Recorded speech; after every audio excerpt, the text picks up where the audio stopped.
Nós vimos em Gênesis capítulos 1 e 2 como Deus criou todas as coisas. Agora em Gênesis 3 nos preparamos para ver como o pecado distorceu todas as coisas. O homem criado para ser um representante visível do Deus invisível levanta o seu pulso diante de Deus e resolve tomar o trono de Deus. Claro que isso trouxe uma série de distorções, as mazelas que eu e você experimentamos, medo, culpa, relacionamentos quebrados. Todos eles apontam para uma causa comum, a entrada do pecado. E assim é nesse cenário de tristeza, de rompimento num relacionamento harmonioso com Deus, Criador dos céus e da terra, que é lançado também a esperança.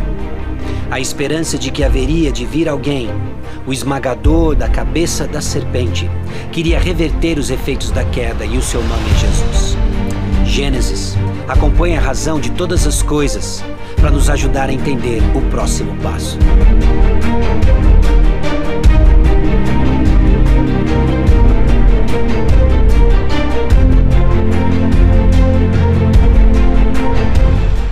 Gênesis capítulo 3. Nós ainda estamos no início da nossa série de exposição bíblica baseada no livro de Gênesis. Esse ano nós não vamos caminhar por todos os seus 50 capítulos. Nós vamos parar no capítulo 22. Vão ser 21 mensagens, mas nós vamos estudar então a história de Gênesis 1 a 11 e depois a história referente a Abraão. Boa noite, irmãos. Ok, obrigado pela sua paciência. Abra sua Bíblia em Gênesis capítulo 3. Você vai entender hoje a razão teológica porque nós tivemos esses problemas técnicos. E isso é fruto, inclusive, desse cosmos desgovernado que hoje nós vivemos. Aí, irmãos, nós vimos na semana passada Gênesis capítulos 1 e 2. Nós vimos os padrões que Deus estabeleceu para pôr ordem na criação, para ordenar todas as coisas. Vimos o padrão que Deus estabelece com a sua palavra. E nós tivemos um vislumbre do que significa viver na presença abençoadora de Deus.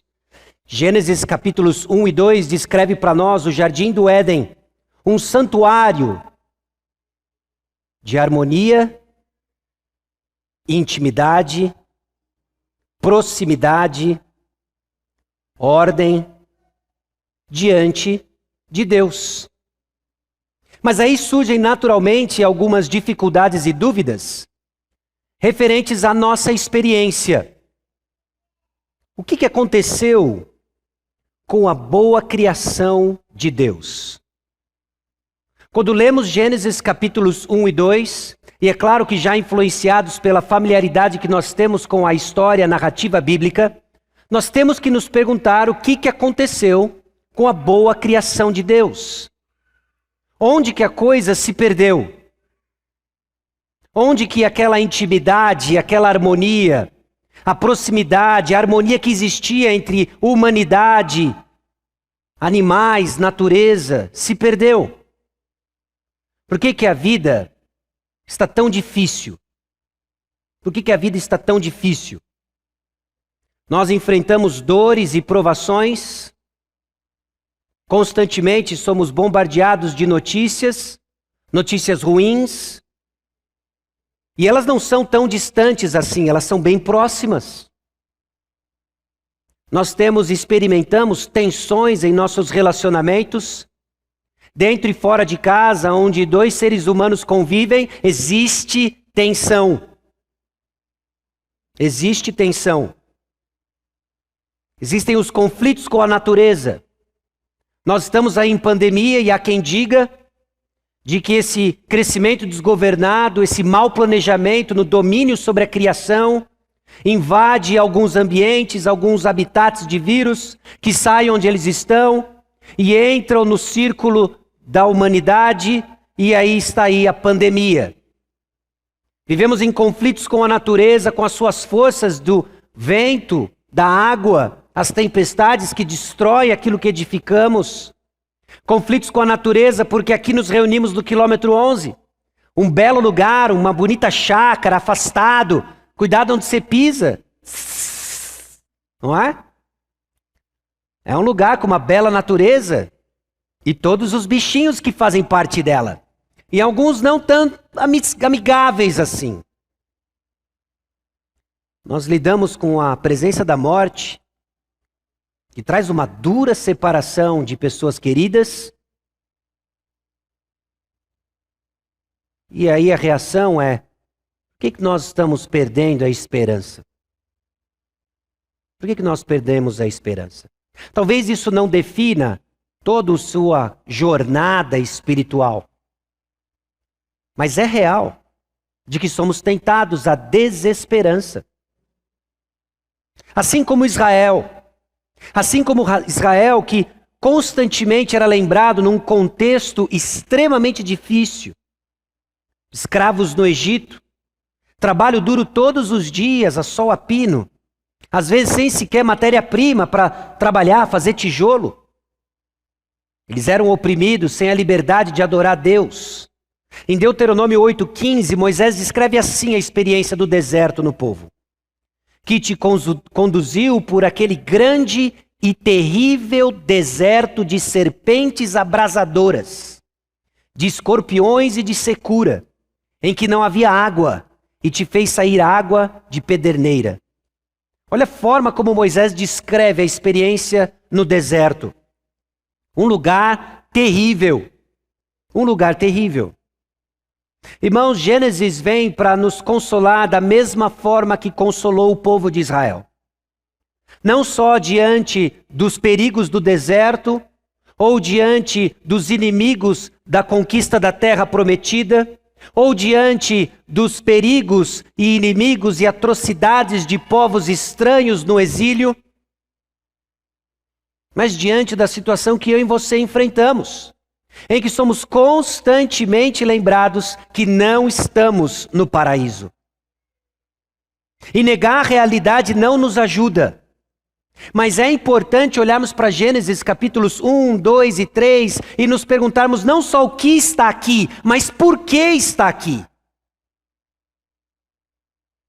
Deus moveu Moisés milhares de anos atrás para deixar para nós justamente palavras de esperança. De que aquilo que foi descrito em Gênesis capítulos 1 e 2, que nos faz ansiar a presença de Deus, tem uma explicação porque não é real aqui e agora. E Gênesis capítulo 3 nos ajuda a entender isso. E diante do texto, eu quero apontar para você 3 movimentos temáticos que vai carregar a mensagem de hoje. Primeiro é o processo de alienação. Por alienação, aqui eu estou dizendo separação.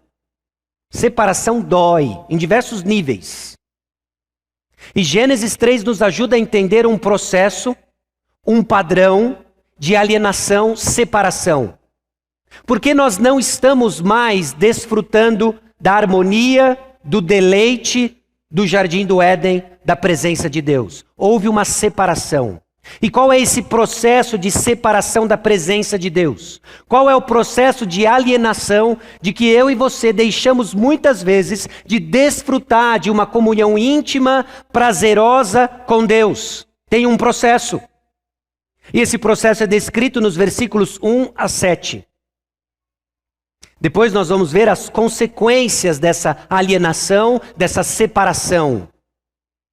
Gênesis capítulo 3 nos ajuda a entender as consequências que hoje eu e você enfrentamos por causa da separação, por causa da alienação. Mas o texto também traz misericórdia e graça aos alienados. Os versículos 20 a 24 talvez soe um pouco duro para você, mas ele traz misericórdia. O versículo 15, e já adiantamos isso na semana passada, traz a manifestação da graça de Deus, traz esperança. De que no meio de toda essa alienação, no meio da confusão desse processo de separação, que constantemente nos tenta a nos separar, desviar dos olhos do Senhor, nós podemos olhar com esperança, porque Deus demonstra e continua demonstrando misericórdia e graça. Então abra sua Bíblia em Gênesis capítulo 3. Nós vamos ler o capítulo todo. Gênesis capítulo 3.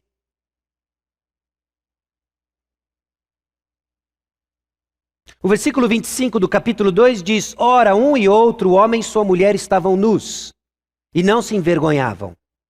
É a descrição final de toda a harmonia e intimidade que foi descrita no jardim do Éden.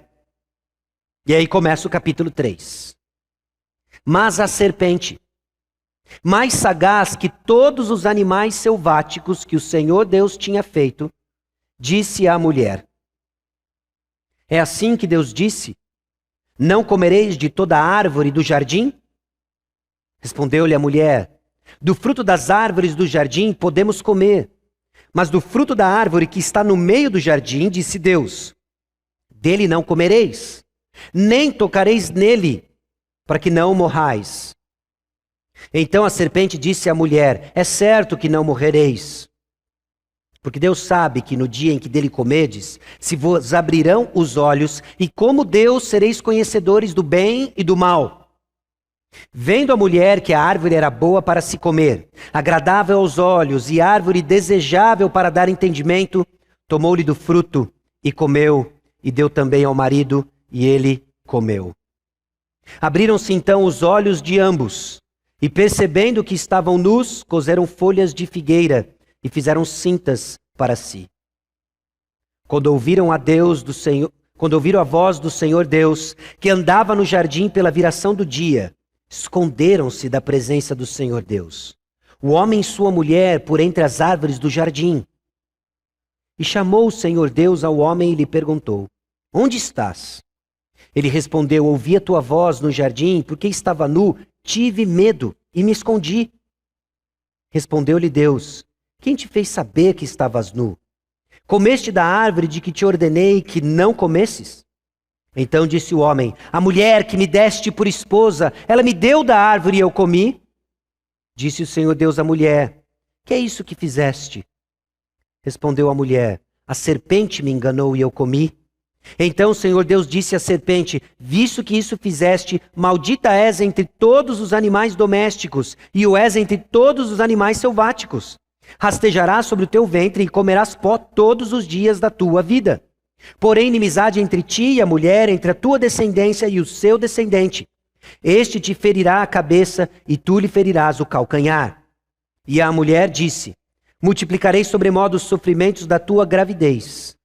Em meio de dores darás à luz filhos. O teu desejo será para o teu marido e ele te governará. E a Adão disse: Visto que atendeste à voz de tua mulher e comeste da árvore que eu te ordenara não comesses, maldita é a terra por tua causa. Em fadigas obterás dela o sustento durante os dias de tua vida. Ela produzirá também cardos e abrolhos, e tu comerás a erva do campo. No suor do rosto comerás o teu pão, até que tornes a terra, pois dela foste formado, porque tu és pó, e ao pó tornarás. E deu o homem o nome de Eva, a sua mulher, por ser a mãe de todos os seres humanos. Fez o Senhor Deus vestimenta de peles para Adão e sua mulher e os vestiu. Então disse o Senhor Deus: Eis que o homem se tornou como um de nós, conhecedor do bem e do mal. Assim que não estenda a mão e tome também da árvore da vida e coma e viva eternamente. O Senhor Deus por isso o lançou fora do jardim do Éden, a fim de lavrar a terra de que fora tomado. E expulso o homem, colocou querubins ao oriente do jardim do Éden, e ao refugir de uma espada que se revolvia, para guardar o caminho da árvore da vida. Vamos orar mais uma vez. Senhor, nosso Deus e Pai, ilumina, Deus, nossos olhos para contemplar as maravilhas da Tua lei. Imprima, ó Deus, a Tua vontade em nossos corações, que conforme trabalhamos com os padrões genéricos do engano, que o Teu Santo Espírito traga convicção aos corações de cada um do Teu povo, trazendo a Deus à tona o que precisa ser revelado e apontando a cada um dos corações a carência, a desesperada necessidade que temos de Jesus Cristo, sacrifício perfeito em nosso lugar e garantia de acesso ao Teu trono de graça. Encontra-nos, Senhor, onde estamos, mas não nos deixa onde estamos. Queremos conhecer o Senhor. A Ti, só Deus, nossa imaginação, para desejarmos cada dia mais a Tua presença. Longe de nós a apatia e a indiferença. Construi em nós corações calorosos, aquecidos com uma percepção clara de tão grandiosa obra de salvação em nosso favor. É no nome de Jesus que nós oramos. Amém. Irmãos, rejeição à posição de criatura dependente leva à alienação e à maldição de Deus. Nós fomos criados criaturas dependentes. Rejeitar a posição que o Senhor nos deu, rejeitar a posição que o Senhor nos criou e formou, vai levar à separação, à alienação, e vai levar a colher os frutos da maldição. Maldição dada pelo próprio Deus. A alienação que Deus traz sim consequências eternas. Mas não se turbe o vosso coração, porque o mesmo Deus que amaldiçoou é aquele que garantiu a iniciativa para resgatar os seus. Deus tomou a iniciativa para resgatar os seus. Em Gênesis capítulos 1 e 2, nós vimos a sequência da inocência vista na intimidade que caracterizava a vida. Ficamos imaginando como deveria ser a vida de Adão e Eva sem a presença do pecado, sem a influência do pecado. Em perfeita intimidade, completamente inocentes, estavam nus e não se envergonhavam. Desfrutavam de um jardim, esse santuário, esse paraíso. Isso foi o que nós vimos em Gênesis 1 e 2. Mas Gênesis 3 traz para nós uma imagem diferente, muito mais próxima da nossa realidade. A imagem de que ao invés de inocência, existe culpa. Ao invés de intimidade, existe alienação. Ao invés de vida, existe morte. Então nos perguntamos, como que se deu isso? E é justamente nesse primeiro ponto, que cobre os versículos 1 a 7, que nós olhamos para o processo de alienação, o processo de separação, cujo primeiro passo é o engano. A alienação, meus irmãos, a separação começa com o engano.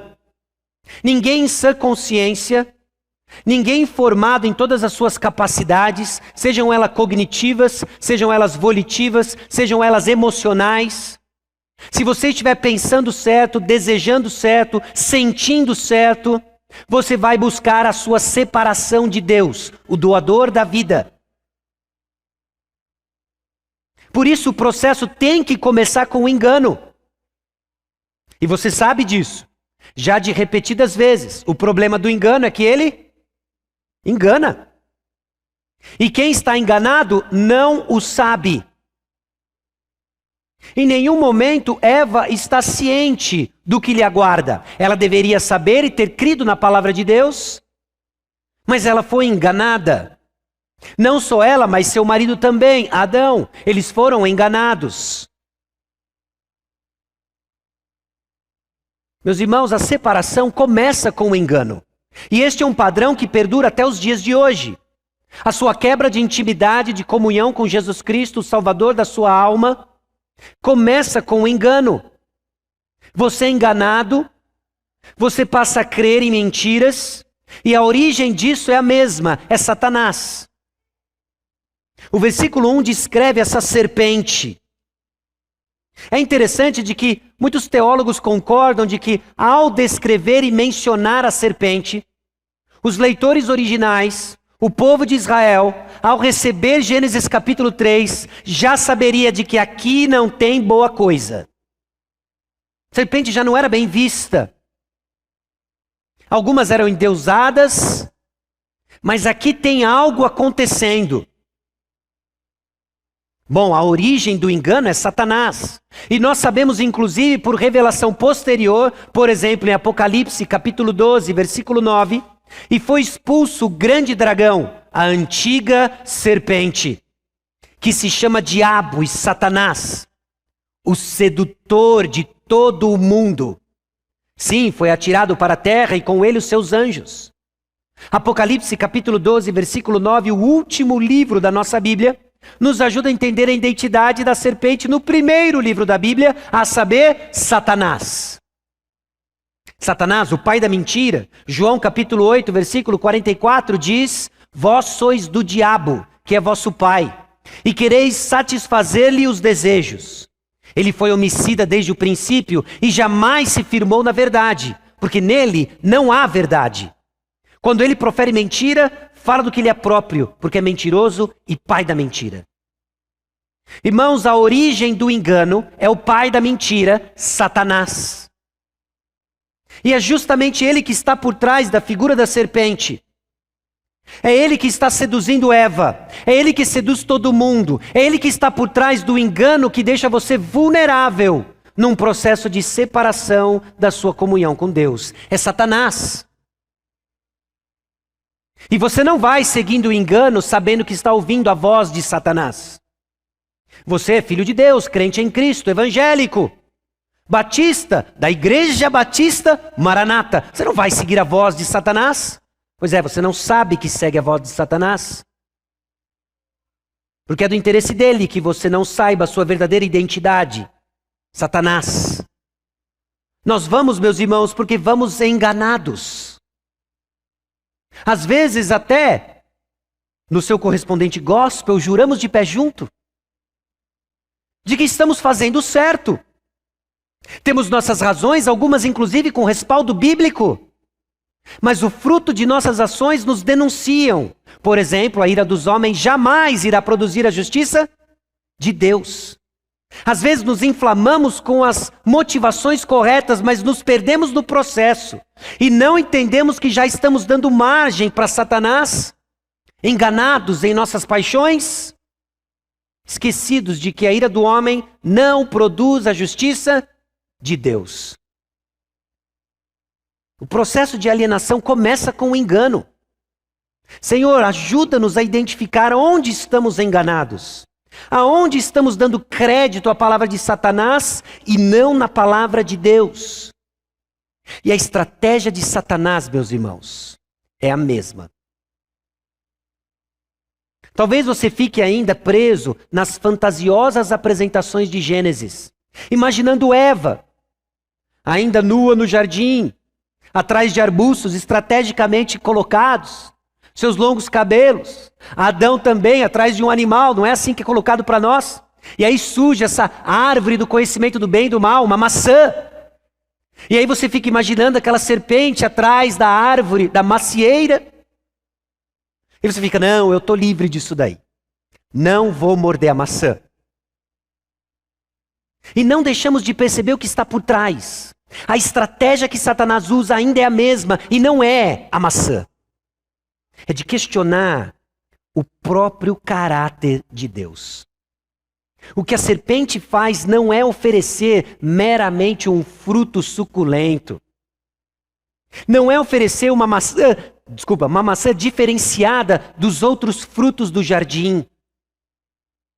O que ela faz é questionar o caráter de Deus. É a serpente dizendo algo em conflito com o conselho divino, que disse algo. É assim mesmo que Deus disse, é assim que Deus disse. Não comereis de toda a árvore do jardim? Olha a estratégia satânica. Sabedor de que havia uma ordem e que envolvia proibição de comer um fruto, Satanás já questiona o caráter de Deus e diz coisas que ele não disse. Ah, você não pode comer de toda a árvore do jardim? Nesse belo jardim, você não pode desfrutar das belezas criadas por Deus? Ah, você jovem, que vive aí nesse contexto evangélico, mundo dos crentes, vai deixar de desfrutar de tudo aquilo que Deus criou? Vai se privar de relacionamentos que Deus criou para o seu bem? A estratégia satânica é de questionar o caráter de Deus. Satanás praticamente despreza as boas dádivas da plenitude de alimento, de toda a abundância concedida por Deus, e faz o mandamento de Deus de não comer, em particular da árvore do conhecimento do bem e do mal, um mandamento totalmente despropositado, sem sentido. Qual é o problema de comer dessa árvore aqui? Bom, essa então é a primeira distorção da palavra de Deus. E meus irmãos, esse é um tema que carrega todo o processo de alienação e engano. A distorção da palavra de Deus. E as nossas tentações, elas são potencializadas pelas distorções que fazemos da palavra de Deus. Ou seja, do caráter e da bondade de Deus. A serpente coloca então essa dúvida da bondade de Deus, mesmo sabendo da bondade de Deus expressa em tudo aquilo que Adão e Eva poderiam consumir no jardim. A bondade de Deus expressa inclusive no mandamento de proibição de comer da árvore do conhecimento do bem e do mal. Deus nos trata não como animais, mas nos trata como seres, como agentes morais capazes de optar a obedecer a Deus, em Gênesis capítulos 1 e 2. Antes da queda, Satanás questiona a bondade de Deus. Meus irmãos, nós somos enganados porque somos levados a questionar a bondade de Deus. Se Deus é bom mesmo, por que isso está acontecendo? Se Deus é bom mesmo, por que a tensão nesse relacionamento? Por que o estado do meu casamento? Por que esse conflito dentro de casa? Por que essa alienação, a condição do meu trabalho? As circunstâncias da pandemia? Onde está a bondade de Deus? Nós somos levados ao engano, a enxergar o que nos é tirado, ao invés de nos observar tudo o que já nos foi dado, em especial você, cristão, a abundância das bênçãos celestiais em Cristo Jesus. Esse engano, então, nos faz questionar a bondade de Deus e naturalmente nos leva à dúvida. Começa pelo engano e é seguida pela dúvida. A evidência disso é como Eva até mesmo titubeia para justamente descrever qual era a ordem divina. Olha o versículo 3. A imprecisão da descrição dela da ordem divina. Dele não comereis, nem tocareis nele, para que não morrais. Meus irmãos, a ordem divina não envolvia isso. Versículo 16 do capítulo 2. E o Senhor Deus lhe deu esta ordem: de toda árvore do jardim comerás livremente, mas da árvore do conhecimento do bem e do mal não comerás, porque no dia em que dela comeres, certamente morrerás. Eva já está confusa acerca do mandamento dado por Deus. Ela não morreria se tocasse no fruto. Ela morreria se comesse do fruto. Irmãos, quando estamos enganados, nós vamos dar evidências disso na imprecisão da vontade de Deus para a nossa vida. Você fica confuso, achando que está obedecendo e seguindo ao Senhor em mandamentos que Ele nunca lhe deu. E sabe qual é o risco disso? Quando obedecemos mandamentos que nunca nos foram dados, nós não obedecemos no que nos foi dado. E aqui Satanás começa a encontrar uma brecha para montar uma cilada e uma tentação irresistível para Eva. Houve aqui um exagero da mulher. Esse super zelo não tem poder de restringir o mal no coração. Meus irmãos, é isso que está no centro, muitas vezes, do moralismo que invade nossas igrejas, que às vezes marca nossa história. Nos escondemos atrás de mandamentos que Deus nunca deu, numa tentativa de ainda vestir uma certa roupagem religiosa, mas abrindo mão daquilo que de fato Deus nos deu para seguir.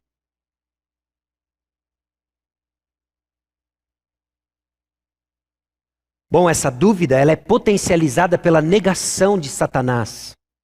No versículo 4 ele diz claramente para Eva: é certo que não morrereis. Bom, Eva já tinha dito uma informação bem precisa. Olha, se eu tocar, eu vou morrer. E Satanás diz: é certo que não morrereis. A serpente nega justamente a palavra de Deus, no texto que acabamos de ler em Gênesis 2, 16 e 17. Essa dúvida fica no ar. De um lado nós temos Eva crendo numa distorção já da palavra de Deus. Olha, eu não posso comer, não posso nem tocar, se eu tocar eu vou morrer. E Satanás vem, olha, é certo que você não vai morrer. E agora vem a oferta de um prazer transitório. O processo de alienação nos leva a antecipar prazer. Na antecipação do prazer. Sabe por que nós pecamos? Seja qual for o pecado habitual, seja qual for o pecado que você está lidando, buscando arrependimento do Senhor, nós pecamos porque lá no fundo acreditamos que vai valer a pena. Vai valer a pena. Ou eu vou fazer justiça com as minhas próprias mãos, ou eu vou receber algum tipo de prazer que eu mereço nesse mundo cheio de injustiças, de infortúnios, ou finalmente minha voz vai ser ouvida. Nós acreditamos de fato que vai valer a pena. E Satanás coloca um alvo, um tanto quanto audacioso. Você vai ser como Deus. Deus sabe. Mais uma vez questionando o caráter de Deus. Olha só, Deus escondeu informações de você. Então, para que ele não tenha competição no jardim, ele deu essa ordem sem sentido algum. Porque ele sabe que no dia que você comer do fruto, você vai ser como ele é. Sabe aquele negócio lá de Gênesis 1, 26, 27, 28? De sermos representantes de Deus na criação, representantes visíveis do Deus invisível. Esquece esse negócio de representar. O que você tem ao seu alcance é ser como Deus.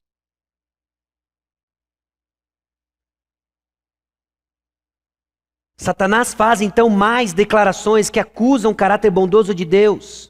Meus irmãos, o pecado questiona a bondade de Deus. Quando deliberadamente pecamos, nós estamos questionando de que as circunstâncias que Deus nos deu não são boas. Então eu preciso dar um jeito nisso.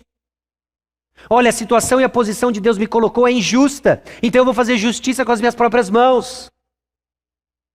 Olha, o estado civil que Deus me deu é extremamente desconfortável, insatisfatório, então eu vou dar um jeito nisso aqui. Eu vou me apropriar de coisas que Deus não me deu. Eu vou deixar de fazer coisas que Deus me deu como responsabilidade. O alvo é querer ser como Deus. Agora, Satanás diz, você vai ser conhecedor do bem e do mal. Agora, ele não diz o que isso significa. Ele simplesmente joga para Eva, olha, você vai ter essa habilidade que Deus tem. Você vai ser como Deus.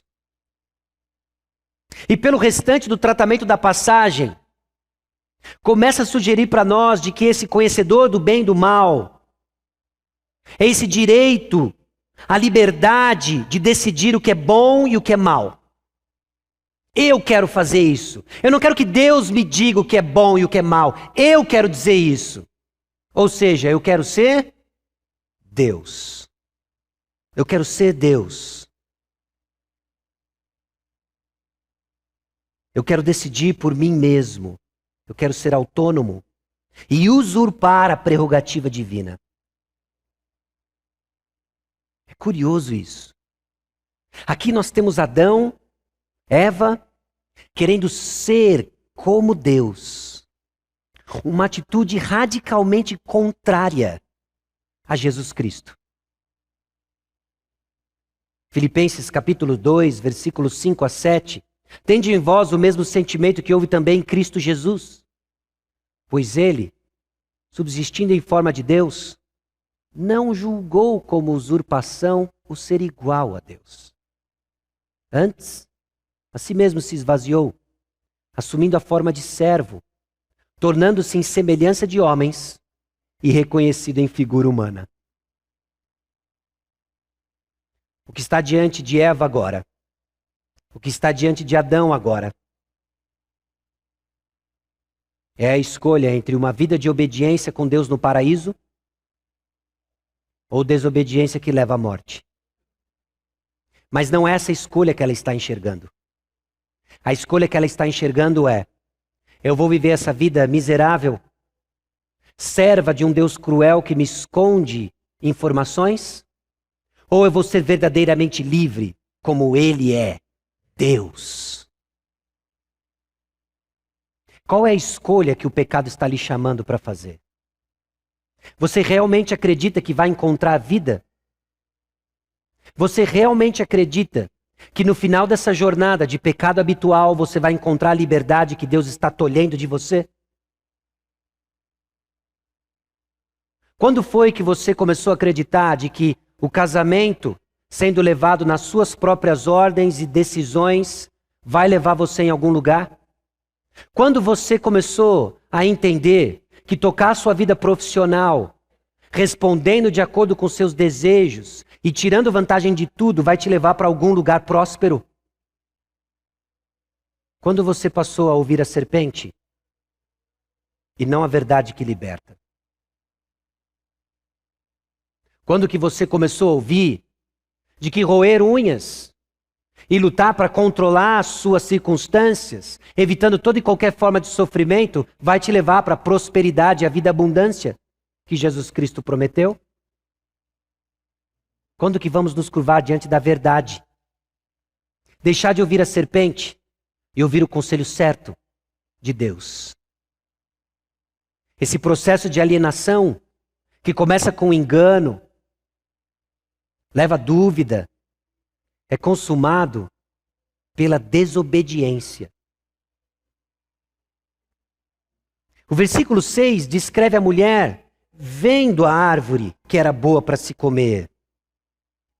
Ela viu o fruto.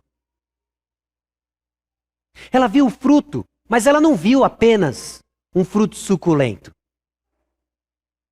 Ela viu finalmente a possibilidade de ser como Deus. Você não vê o pecado apenas no que ele apresenta. Você vê as promessas que ele te faz. As falsas promessas que ele coloca diante de você. É isso que atiça o nosso coração. É o desejo, mais uma vez, de subir no trono e controlar cada aspecto de nossas vidas, de ser como Deus é. Nós vemos então apenas o que nós queremos. Ah, se Eva visse o que está por trás daquele fruto. Ou melhor, se ela visse o que está por trás das promessas de Satanás, as falsas promessas de Satanás, certamente ela não veria o fruto como ela viu. E é interessante aqui porque parece que tem um jogo de palavras. Há um jogo de palavras porque ela diz, vendo a mulher que a árvore era boa para se comer, agradável aos olhos e árvore desejável para dar entendimento, tomou-lhe do fruto e comeu, e deu também ao marido, e ele comeu. Versículo 7, abriram-se então os olhos de ambos. Eles viram com os olhos vendados.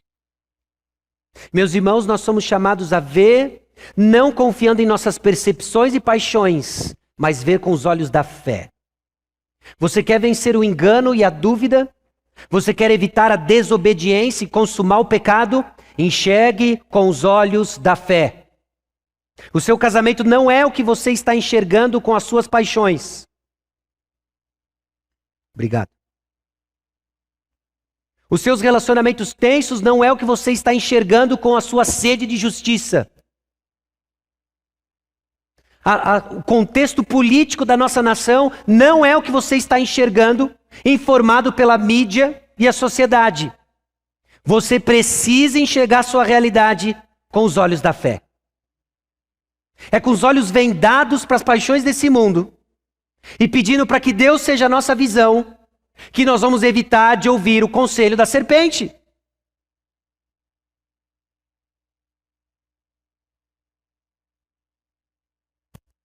E assim termina o processo de alienação. Engano, dúvida, desobediência. E agora, meus irmãos, as tristes consequências. Existe aquilo que Satanás vendeu. E existe agora a realidade que vai ser entregue. E não é assim com o pecado? Quem não consegue se identificar com a experiência de que burrada? O pecado vem e ele cobra a conta sempre. As consequências vêm e elas cobram a conta. E então temos nossos olhos abertos e temos que dizer, que burrada! As consequências do pecado, então, são experimentadas na perda da inocência. Abriram-se então os olhos de ambos e percebendo que estavam nus. Quem disse para você que você estava nu? O que antes era inocência, que marcava a pureza de um relacionamento, agora tornou-se razão de vergonha. Nossa experiência diante do pecado é a perda da inocência. Não somos mais puros como antes. É a vergonha. Quando eles perceberam que estavam nus, coseram folhas de figueira e fizeram cintas para si. Meus irmãos, até hoje nós estamos fazendo isso. Com medo de sermos descobertos como nós realmente somos, nós fazemos com as folhas de figueira vestimentas. Às vezes o nome disso é religiosidade, que as pessoas não descubram os meus segredinhos de acesso na internet. Então que elas vejam a minha religiosidade, em quão ocupado eu sou com as coisas do reino. Folhas de figueira. Que as pessoas não vejam a minha miséria. Então eu visto um sorriso plástico diante dos irmãos, hipócrita, e escondo deles a minha dor, quando na verdade a solução para a minha mazela é justamente uma comunhão genuína no corpo de Cristo, reconhecendo a minha fraqueza, porque quando sou fraco é que sou forte. Que as pessoas não descubram quem de fato eu sou dentro de casa. Como se elas fossem ficar surpresas ao descobrir que você é exatamente aquilo que Deus já disse que você é. Pecador e corrupto. Mas nós fazemos vestimentas de folhas de figueira. Nossa vergonha nos leva a esconder aquilo que devemos confessar. Nossa vergonha nos afasta de quem tem a solução. De quem carregou não só nossa culpa na cruz do Calvário, mas a nossa vergonha. Ah, crente que se esconde atrás, seja lá qual for, das folhas de figueira. Descubra a liberdade que existe, a verdadeira ousadia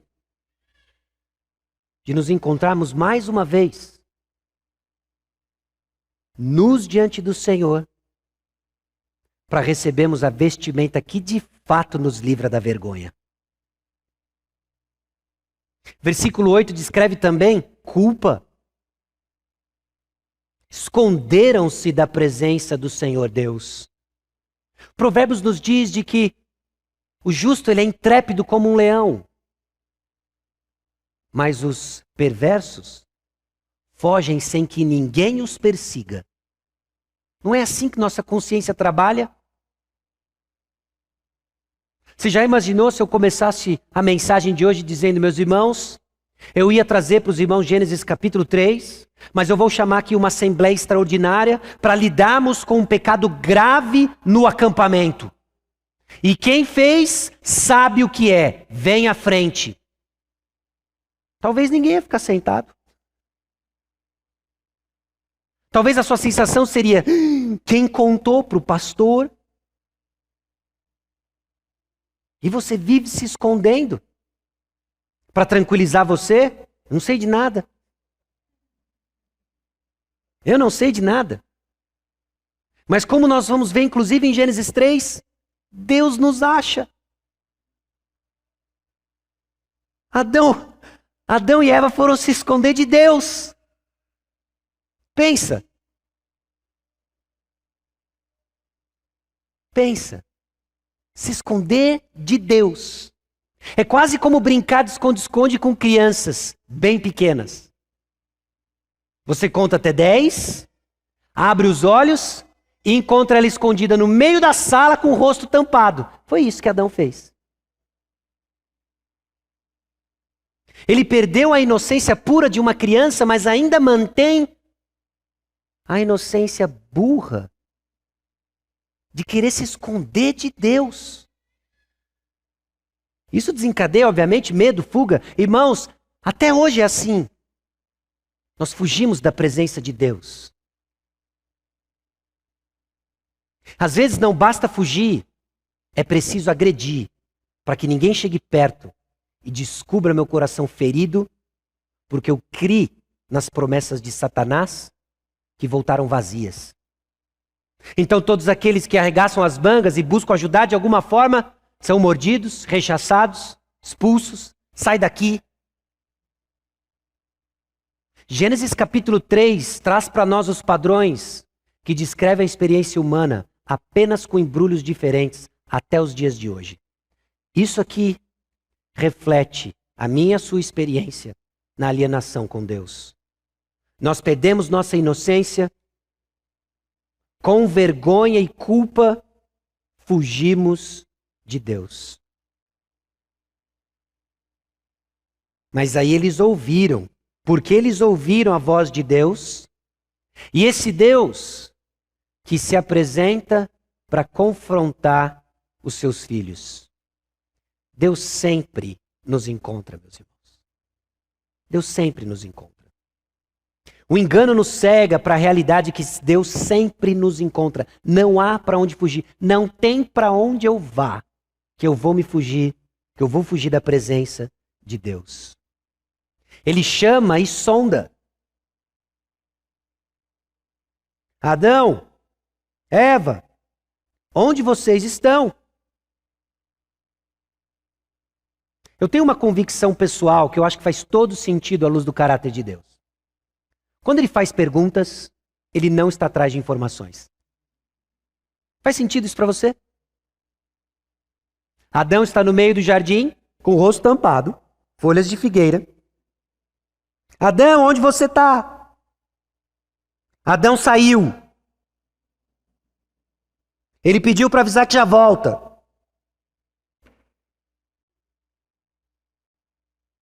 Quem te fez saber que estava nu? Quando Deus faz pergunta, ele não procura informações. Adão responde, olha, eu estava nu, tive medo, me escondi. E quem te fez saber que estava nu? A segunda pergunta, do versículo 11, já traz sim, que Deus está bem ciente do que aconteceu. Comeste da árvore de que te ordenei que não comesses? Não é tocou no fruto que eu falei para você não tocar. E aqui é mais uma vez onde nós vemos que Eva foi com vontade. Porque quando ela tocou, e o texto diz, né? Ela tomou. Olhou para sua pulsação. Viu que ainda estava viva. Ela abocanhou. Deus estava errada. Perdeu, Senhor.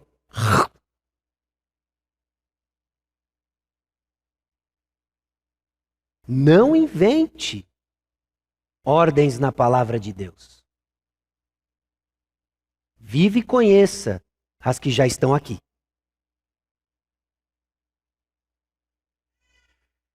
Meus irmãos, a palavra de Deus nos encontra. Hebreus capítulo 4, versículos 12 e 13 diz o seguinte: porque a palavra de Deus ela é viva e eficaz, e mais cortante do que qualquer espada de 2 gumes, e penetra até o ponto de dividir alma e espírito, juntas e medulas, e é apta para discernir os pensamentos e propósitos do coração. E não há criatura que não seja manifesta na sua presença. Pelo contrário, todas as coisas estão descobertas e patentes aos olhos daquele a quem temos de prestar contas. É por isso que às vezes a cadeira de plástico se mostra extremamente desconfortável. E aí você fica... Vou mandar um e-mail para o pastor para sugerir estofado. O problema não é o plástico. Deus te encontrou aí. Não me falaram nada. Deus te encontrou. Porque é isso que a palavra de Deus faz. Ela nos encontra escondido na multidão. E quando Ele te encontra, é quase como se você não enxergasse mais nada. Ali na frente está só a professora do Charlie Brown. E Deus está chamando a sua atenção. Ele quer falar com você. Que está ouvindo a serpente, fugindo de medo, fazendo vestimentas de figueira, morrendo de medo. E a voz de Deus te encontrou. Ele chama e sonda. E as nossas respostas revelam o que nós achamos que Deus é.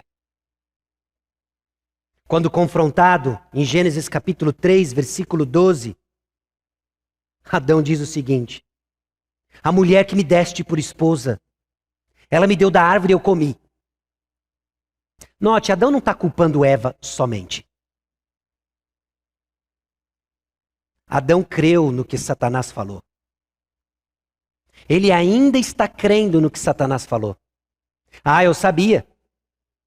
Aí vem aquele que, além de não deixar a gente curtir a árvore do conhecimento do bem e do mal, agora vai me cobrar de algo da mulher que ele me deu. Se o Senhor tivesse me dado uma mulher que funcionasse direito, ela iria ouvir a serpente, ia dizer, tá amarrado, e a gente ia curtinar aqui no jardim. Mas não, me deu essa daqui, ó, que ficou lá olhando o fruto. E eu vi, Senhor, eu estava do lado, ela ficou assim, me dá o fruto. Aí ela tomou, viu que não morreu, me deu. E você, Adão? Tu sabes. A resposta de Adão revela o que ele crê sobre Deus. Assim como você, quando confrontado, revela o que você crê sobre Deus. Quando irmãos se aproximam e confrontam você, e você responde todo espinhado. Mas isso agora, Deus? Vai me mandar esses chatos de galochas? Não basta minha vida ser miserável? Agora meus pais vão ficar no meu pé? Não basta estar nessa pandemia no Brasil, que nem vacina tem. Eu ainda tenho... Complete a frase. O seu coração revela o que você acredita sobre o caráter de Deus. As consequências são vistas, então, inclusive agora a mulher joga a culpa na serpente, aí vai, né? Mulher que tu me deste, foi a serpente. E quando Deus olha para a serpente, sujou. Sujou mesmo, vai rastejar agora no pó. E agora nós vemos as consequências na maldição e na reversão da bênção. Maldição sobre a serpente. Versículos 14 e 15. Visto que isso fizeste, maldita és entre todos os animais domésticos, e os é entre todos os animais selváticos.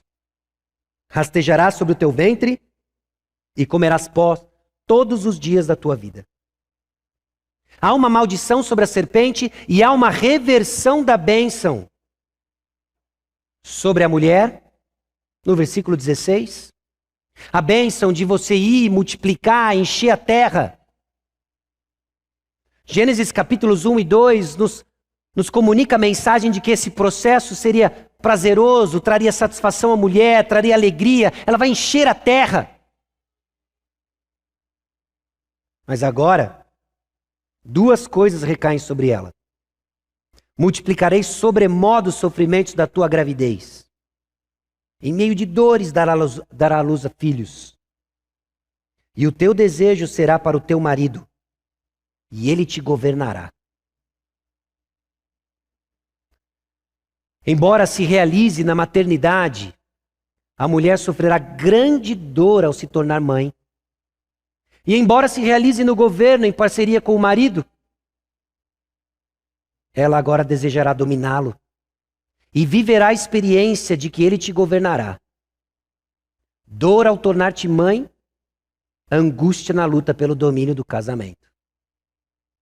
Essa passou a ser a experiência da mulher após a entrada do pecado, nas dores da maternidade.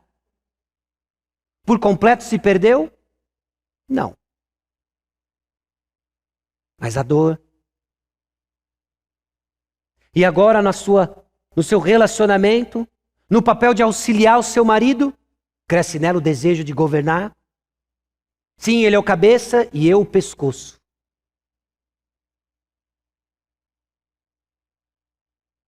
Tensão, a reversão da bênção sobre o lar, sobre a mulher e sobre o homem. Versículos 17 a 19, nós vemos o que Deus traz de consequências para o homem. O seu trabalho foi afetado. O trabalho era para ser uma atividade que traria alegria e satisfação. Agora se torna um trabalho árduo. Note, é comum nós entendemos que o pecado é uma consequência da queda. O trabalho não é consequência da queda. Mas o trabalho árduo, a resistência às nossas atividades de proteger e guardar o jardim, essa sim é consequência do pecado. Não só as consequências sobre o trabalho, mas no final do versículo 19, somos lembrados de nossas origens. Enquanto muitos acreditavam de que os homens eram deuses, e nós vamos chegar lá inclusive, a visão que o homem tem de Gênesis 4 a 11 é de que em algum lugar ele ainda vai ocupar o trono de uma divindade. Deus nos lembra, você é pó, e do pó, e ao pó tornarás. Lembre-se, quando o seu orgulho quiser crescer, na busca para assumir o lugar de Deus, você é pó. E Deus sabe que você é pó.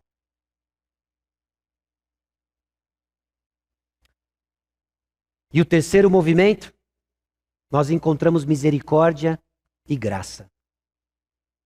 Em meio ao cenário tão sombrio de engano, dúvida, desobediência, a perda da inocência, vergonha, culpa, medo, maldição, a reversão da bênção, o nosso Deus nos encontra com misericórdia, trazendo luz e nos apontando para um horizonte de esperança, trazendo provisão adequada. No versículo 21 diz: fez o Senhor Deus vestimenta de peles para Adão e sua mulher e os vestiu. Essa pele custou uma vida, um sacrifício adequado. Sem dúvida, não um sacrifício suficiente para a remoção de pecados, mas já apontando um padrão do que veria, do que era necessário para reverter aquilo que o pecado distorceu. Hebreus capítulo 9, versículo 22 nos diz: com efeito, quase todas as coisas segundo a lei se purificam com sangue, e sem derramamento de sangue não há remissão. Não são nossas tentativas de fazer folhas de figueira, nos esconder, não são nossas tentativas de fugir e tentar resolver culpando o próximo. É necessário um sacrifício. O que se perdeu só é revertido às custas de sangue. Nós vemos um sacrifício adequado e nós vemos, meus irmãos, uma promessa suficiente. No versículo 15 diz: porém inimizade entre ti e a mulher, dizendo isso para a serpente, entre a tua descendência e o seu descendente, este te ferirá a cabeça e tu lhe ferirás o calcanhar. Tem algo aqui. Tem algo que começa aqui em Gênesis 3,15. Há uma guerra agora que existe entre essa descendência da serpente e a descendência da mulher. E já há indícios de que a descendência da mulher vai sair vitoriosa. Vai esmagar a cabeça da serpente. Vai ferir o calcanhar, mas vai esmagar a cabeça da serpente. Hebreus capítulo 2, versículo 14, você sabe como a história se desenvolve. Visto, pois, que os filhos têm participação comum de carne e sangue, destes também ele igualmente participou, para que por sua morte destruísse aquele que tem o poder da morte, a saber, o diabo. O calcanhar foi ferido, Jesus morreu, mas ele esmagou a cabeça da serpente. Aquilo que o povo de Israel apenas vislumbrava como a reversão da perda da bênção, eu e você abraçamos com fé como a única esperança, ou é Jesus Cristo ou não dá. Aí eu não sei se em algum momento você já se questionou, puxa, mas eu nem estava lá, eu não ia tomar a mesma decisão que Adão tomou, eu não ia fazer como Eva fez, o que obviamente é questionável. Mas, meus irmãos, nessa solidariedade que existe da culpa do pecado, é onde está a nossa esperança na solidariedade do segundo Adão, Jesus Cristo. Romanos capítulo 5, versículos 12 a 19 diz, portanto, assim como por um só homem entrou o pecado no mundo, e pelo pecado a morte, assim também a morte passou a todos os homens, porque todos pecaram. Porque até o regime da lei havia pecado no mundo, mas o pecado não é levado em conta quando não há lei. Entretanto, reinou a morte desde Adão até Moisés, mesmo sobre aqueles que não pecaram, à semelhança da transgressão de Adão, o qual prefigurava aquele que havia de vir.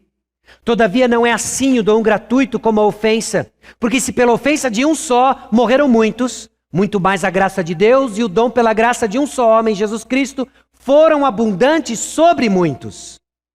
O dom, entretanto, não é como no caso em que somente um pecou, porque o julgamento derivou de uma só ofensa, para a condenação, mas a graça transcorre de muitas coisas para a justificação.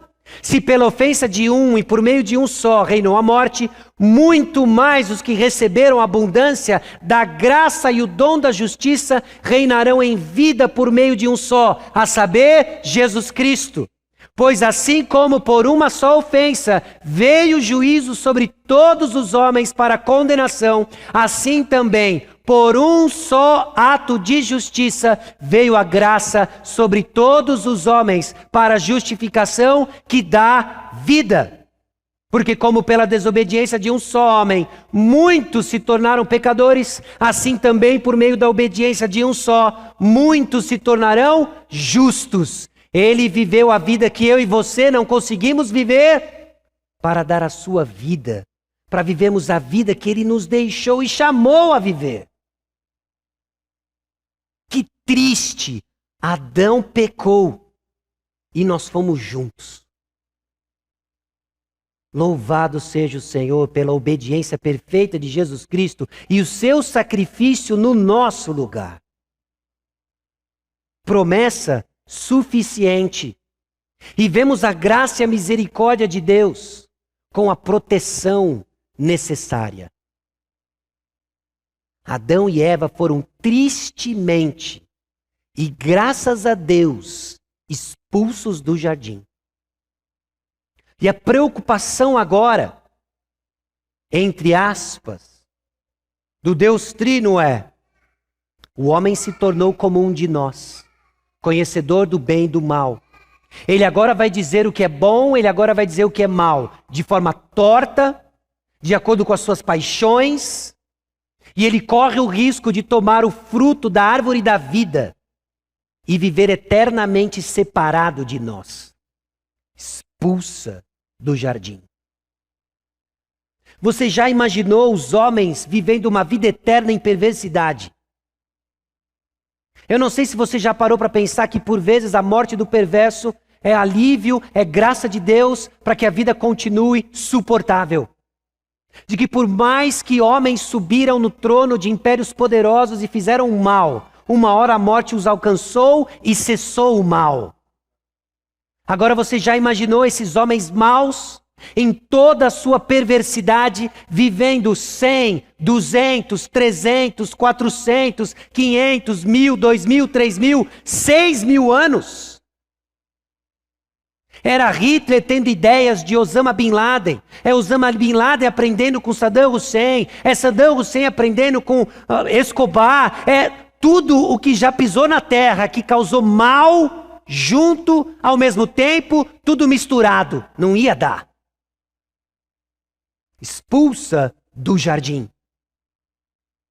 Graças a Deus pela misericórdia divina. Não só expulsos do jardim, mas agora o jardim é protegido e querubins estão na porta. Não tem mais volta. O pecado então nos separa de Deus. Gênesis 3 nos explica o que aconteceu com Gênesis 1 e 2. Nós saímos, meus irmãos, do paraíso, carregando o anseio de estar com o Senhor e sofrendo com que o pecado nos distorceu. Achando que o mal é bom, somos conhecedores do bem e do mal agora, chamando o bem de mal, confusos, não sabendo distinguir a mão direita da esquerda, cegos, fazendo o que nós achamos que é reto aos nossos próprios olhos, perdidos, carente de orientação. E ela veio. A luz veio até nós. Deus veio ao nosso encontro. E nós? O padrão de alienação é o mesmo. 2 Coríntios capítulo 11, versículo 3 diz: mas receio que assim como a serpente enganou a Eva com a sua astúcia, assim também seja corrompida a vossa mente e se aparte da simplicidade e pureza devidas a Cristo. Meus irmãos, não tem outra mensagem que deve sair desse púlpito senão Jesus Cristo. Isso nos protege, porque assim como a serpente enganou Eva, ela está nos enganando. O apóstolo Paulo está preocupado com os coríntios. O Senhor está preocupado conosco, de que nós vamos ser enganados. Nós vamos chamar o mal de bem, nós vamos chamar o bem de mal, e nós vamos seguir nossas paixões, lançando dúvida do caráter de Deus, negando a palavra de Deus, ouvindo o conselho da serpente, consumando em nossa desobediência e nos alienando de Deus, com vergonha, medo e culpa. Escute a palavra de Deus. E o padrão segue com o engano, que traz dúvida, que traz o prazer transitório do pecado, que consumado oferece o prazer transitório do pecado e consumado a desobediência, culpa, medo, morte. Esse é o padrão que até hoje nos assola. O padrão de alienação é o mesmo. E a solução está em Jesus Cristo. Eis que o véu do santuário se rasgou em duas partes, de alto a baixo. Tremeu a terra, fenderam-se as rochas. Sabe o que tinha bordado nas cortinas que se rasgaram, no véu que se rasgou de alto a baixo? Não foi um sumo sacerdote sarado que rasgou de baixo para cima. Aliás, eu acho que não teria sumo sacerdote sarado o suficiente para rasgar aquele véu de baixo para cima. Rasgou-se de alto a baixo para que não haja dúvidas. E sabe o que tinha bordado nesse véu? Querubins. O portão se fechou para sempre para nós. E Deus abriu com o sacrifício de Jesus Cristo, para que voltemos a ter e desfrutar da presença de Deus. Por isso, meus irmãos, esse padrão de engano, dúvida, prazer, desobediência, culpa, medo e morte precisa ser substituído na vida dos filhos de Deus por verdade. Que a palavra de Deus guie cada um dos nossos corações. Que não seja um engano que nos leve, mas que enxerguemos a realidade como ela é. E você não vai enxergar a realidade como ela é, preso em suas próprias paixões e sendo reto aos seus próprios olhos. Precisa ser com a orientação da palavra de Deus. Não levante dúvida e constantemente creia. Tenha fé na palavra de Deus. Quando o seu coração levar a suspeitar da bondade de Deus, mais uma vez creia, deposite a sua fé na palavra de Deus, clame ao Senhor: Senhor, o meu coração está enganado, eu agora estou achando de que eu vou encontrar prazer duradouro longe da tua palavra. Mas eu creio no que diz a tua palavra. Eu preciso do Senhor. E é na tua palavra que eu quero estar, caminhar, pensar, desejar e sentir. Creia na palavra de Deus. Deleite-se no Senhor. Direcione o seu coração para encontrar prazer no Senhor. Não naquilo que é transitório do pecado. E que isso leve você à obediência, não à desobediência. E você vai colher nesse caminho alegria. Sim, tem alegria no caminho do Senhor. O pecado lhe proporciona, o pecado lhe oferece prazer e felicidade temporária e momentânea, que não dura a viração do dia. A verdadeira alegria está no Senhor, que nos dá vida. Este, meus irmãos, é o caminho daqueles que têm confiança de que o véu foi rasgado de alto a baixo e vão se encontrar com o Senhor e caminham na presença do Senhor, onde tem vida. A solução está em Jesus Cristo, no qual aguardamos a restauração de nossa comunhão.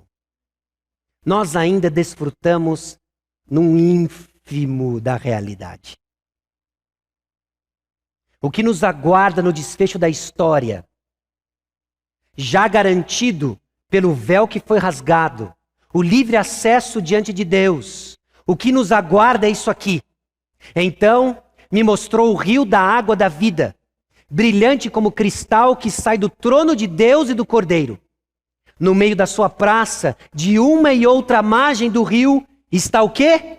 A árvore da vida, que produz 12 frutos, dando seu fruto de mês em mês, e as folhas da árvore são para a cura dos povos. Nunca mais haverá qualquer maldição. Nela estará o trono de Deus e do Cordeiro. Os seus servos o servirão, contemplarão a sua face, e na sua fronte está o nome dele. Então já não haverá noite, nem precisam eles de luz de candeia, nem da luz do sol, porque o Senhor Deus brilhará sobre eles e reinarão pelos séculos dos séculos. E quem vai estar lá? Quem vai desfrutar do que foi garantido pelo acesso do véu rasgado? Bem-aventurados aqueles que lavam as suas vestiduras no sangue do Cordeiro, para que lhes assista o direito à árvore da vida e entrem na cidade pelas portas. Louvado seja o Senhor, porque aquilo que nós perdemos tem data e hora para ser restaurado. Quando? Eu não sei. Mas todos aqueles que têm essa esperança se purificam a si mesmos, que vão rechaçar o engano com a verdade, que no meio das dúvidas vão buscar crer e continuar crendo. De que quando tentados pelo prazer transitório do pecado, vão se deleitar no Senhor. De ao invés de consumar a desobediência, vão buscar o Senhor em obediência. De ter vidas marcadas por alegria, não medo e culpa, colhendo frutos de vida e não de morte. Senhor nosso Deus e Pai, nós te louvamos, porque a triste história de Gênesis 3 aponta para nós uma luz de vitória em Apocalipse 22.